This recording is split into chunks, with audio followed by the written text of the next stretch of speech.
Welcome to Building Better Relationships with Chuck and Barb Lewis, equipping listeners and viewers with the biblical tools to conquer the difficulties faced in this life. Chuck has practiced crisis intervention since the 1980s and has been in ministry together with his wife Barb for over 20 years.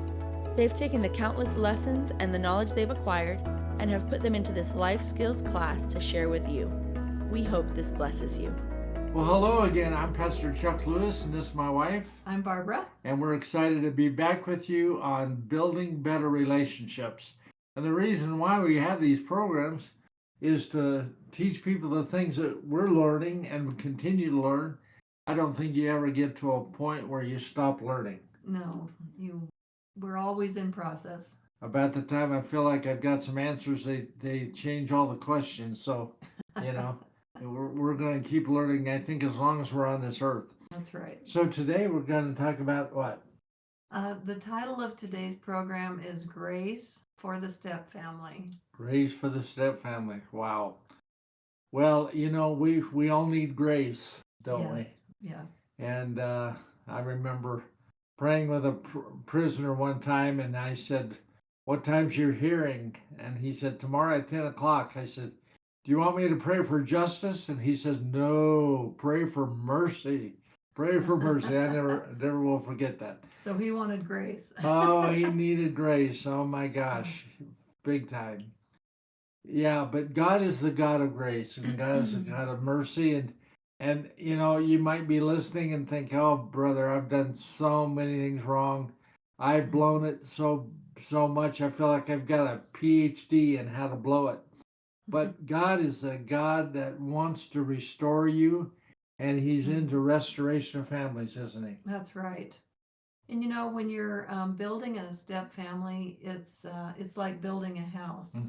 Yeah. And you had a good analogy about building a house. Yes. Why don't you share that? Well, I've been around construction all my life. My dad was in construction years ago when I was growing up, and then I worked for a guy that had a construction business when I was going to Bible college, and so I've learned a lot about construction. And when something goes wrong with a house in construction, because there's always maintenance on the house that you have to do, but when something goes wrong, you don't demolish the house. Right. You don't put up red tape all along the property and bring in a bulldozer and just start knocking it down.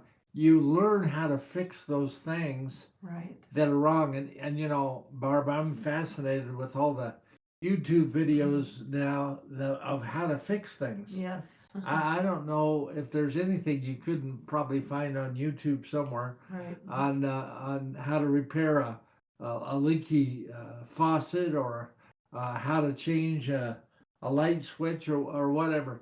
So, say for example, your light switch goes out. Well, you don't tear down the wall because the light switch goes out. Right. You learn how to repair it. And I've told people, and there's a tool called a screwdriver that you take the light switch off with. You don't take a crowbar and get the light switch off.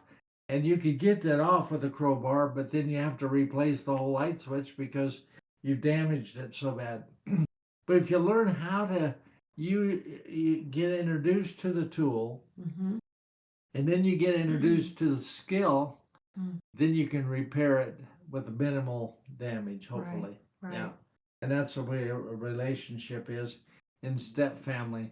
Yes. Because, there's a lot to learn about step families, and we're in a step family. Right. And boy, when I got married to you, and we both had children, we had to learn a lot about the dynamics of that, and knowing that it's different than a biological family, but it's something that has been very beneficial. Right. And a lot of the things that we we teach, we share because of problems we ourselves have experienced. And right. It doesn't matter how young or old kids are when you're in a step family, we still need tools and skills, and we need the Lord. Yes. And I just want to share a verse that God gave us regarding our step family, and it's Isaiah 43, verse 18 and 19. And it says, "Forget the former things. Do not dwell on the past. See, I am doing a new thing. Now it springs up. Do you not perceive it? I am making a way in the wilderness and streams in the wasteland." And when I think about a way in the wilderness and streams in the wasteland, I think of a desert, and a desert place is dry, it's barren, and yet God can bring streams of living water into that barren place. Yes. And God, I feel like what God was saying to me through that verse is, don't dwell on the past. Don't dwell on old resentments or mistakes in the past. Keep going forward. And I remember one day even having something in the past come to my mind, and I started to say, "But you did." And God brought that verse to my mind, and I said, you know what? It doesn't matter, because God's doing a new thing in us. And I do remember you saying that God brought a family into your life that was a blended family. Yes.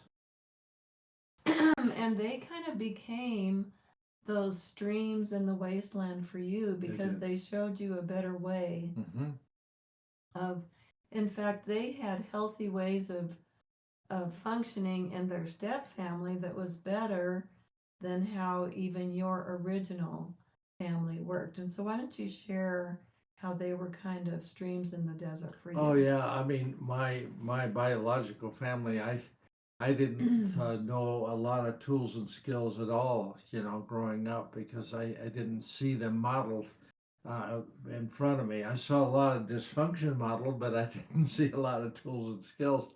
But this family that I got acquainted with, and the Lord brought them into my life, they used to really show me, just in their day-to-day operation of their family, how things would work a lot better, just by incorporating the tools and skills that they had. And for instance, if they had a conflict going on in the family, they would bring all the family members together in the same room and sit down and go around the room and talk about how each one of them felt about the situation.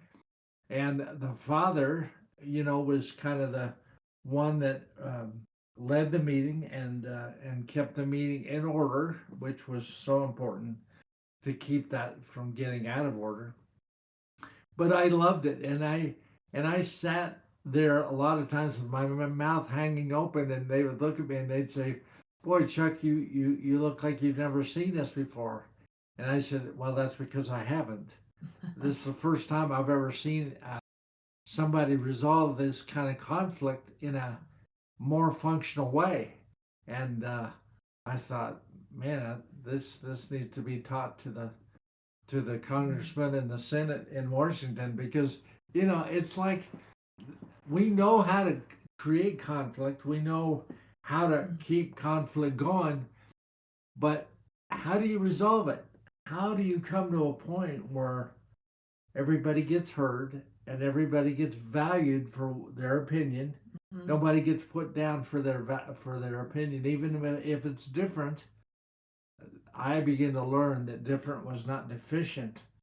Different was just different. So important. And we didn't have to criticize that difference. We could hear that. We didn't have to totally agree, but I saw them honor each other in those differences, and they would talk through each one of those things to where they could reach resolution.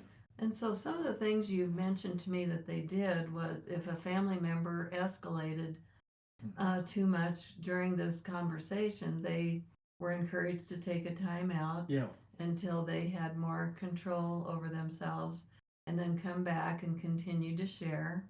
And they gave everyone an opportunity to have a voice. Right. And what they said was heard. And a way that you let someone know that you've heard what they're saying is to mirror back what you heard them say so that Right. you know you got it and that you got what they intended to say, you understood it. Mm-hmm. And so everyone had a voice. Mm-hmm. And it was orderly and things were resolved.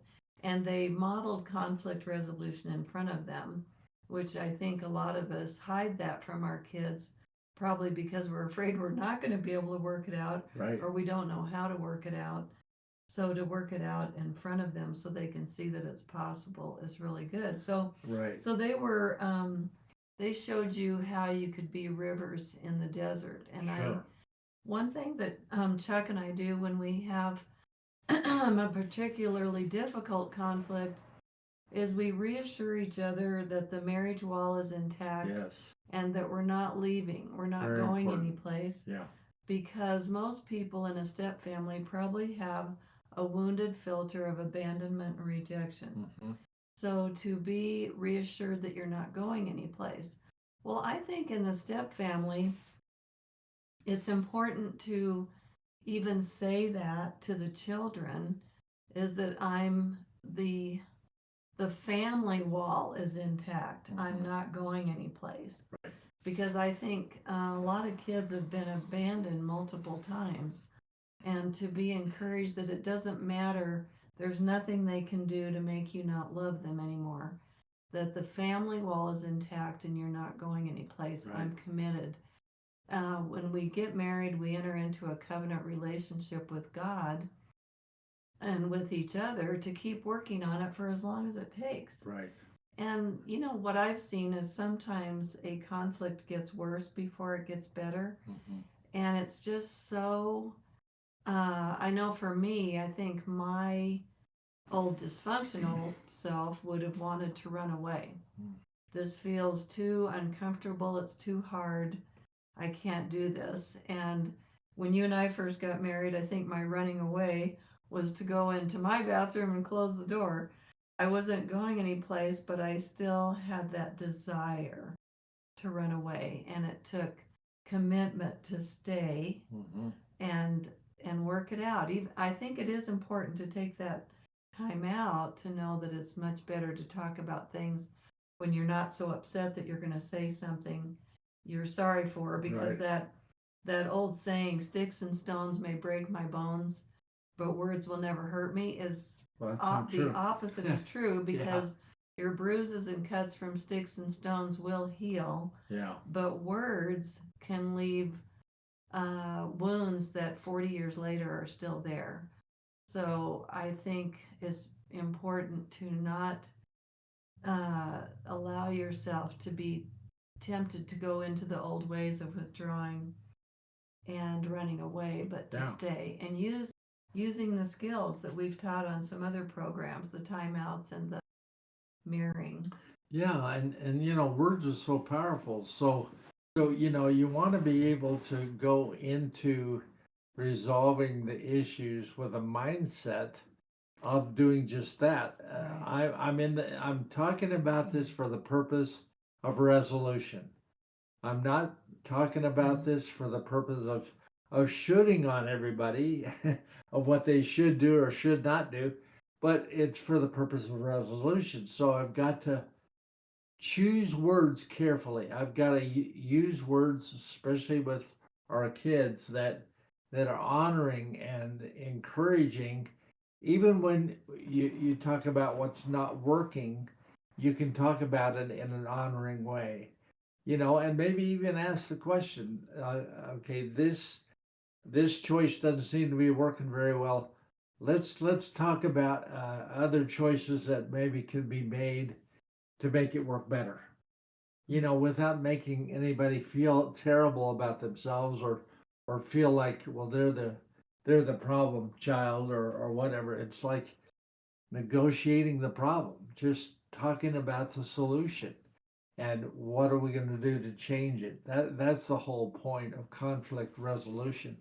But again, when I grew up, I had to learn how to use words of affirmation to encourage each other. I didn't even know how to do that. If somebody would say, I'd like you to spend the first 10 minutes affirming me and validating who I am. Well, I'd be so lost. I wouldn't have a clue. I'd say, well, you're a nice person, or I like the clothes you have on, or whatever. I mean, I was so limited in how to affirm that person. Talking about the characteristics about them. You know what I like about you? You know what I've noticed about you? That you're really helpful in problem solving. You come up with some great ideas.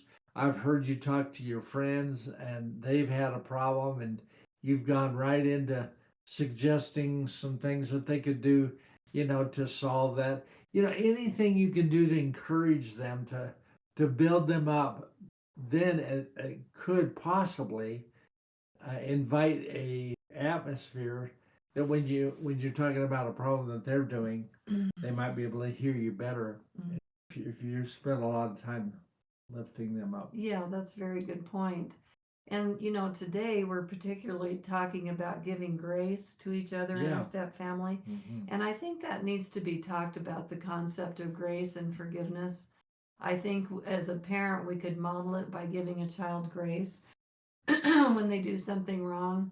I think we could talk about the grace that Jesus gives us when we don't deserve it. He's our example. Yes. And I think it's important to let it begin with me. Right. I can be the first one to offer grace and forgiveness. And I think one thing that, as you and I were talking about this, that you brought up is when you enter into the family meeting and you're the one that somebody has a problem with, it can feel like you're being hit on the thumb with a hammer, but you're not supposed to respond how much that hurt. Yeah, that's right. And so it can feel very vulnerable to enter into that family meeting when you're the one that somebody has a problem with. Right. And to tell them you're screaming so loud, I can't hear anything. Yes. Well, that's not going to help. So, right. So as a parent, it can be a very vulnerable place, but you're the only person that you can control. So it's making sure that you give that grace and that you allow yourself to be vulnerable, admit when you've done something wrong. So if it's you that the child has an issue with, or then you need to allow yourself to be vulnerable. Yeah. And to hear what you did that hurt someone else, and listen, giving the gift of love, of listening, and own what you did. Oh, I hear what you're telling me. That must have hurt so much. I can understand how that must have really hurt. Right. And I'm so sorry. Could you please forgive me? Yeah. Instead of saying, well, I only did that because you said this or you said that. And if you wouldn't have done that, I wouldn't have done what I did. Right. I mean, again, we know how to keep conflict going, but it's for the purpose of resolving it. Yes. See? Well, we want to pose this question to you today. How much grace do you give to yourself? And if you're not giving yourself grace, it's very hard to give what you don't have. So start by giving yourself grace. Say, Lord, I'm so hard on me. I just beat myself up all the time. And then when I'm talking to other people, I end up beating them up too emotionally. Well, start with you. Start with allowing God to baptize you with grace. Just be immersed in grace and practice the presence of the Lord in grace. And spend a week just absorbing the grace of God. And then you'll be amazed at the grace that will come out of your spirit toward other people, and you'll be a lot more forgiving. You'll be a lot more willing to hear the hard stuff that they may have as a grievance with you, and take responsibility for it. Yes. Don't put it back on them, because you're not going to resolve anything if you do that.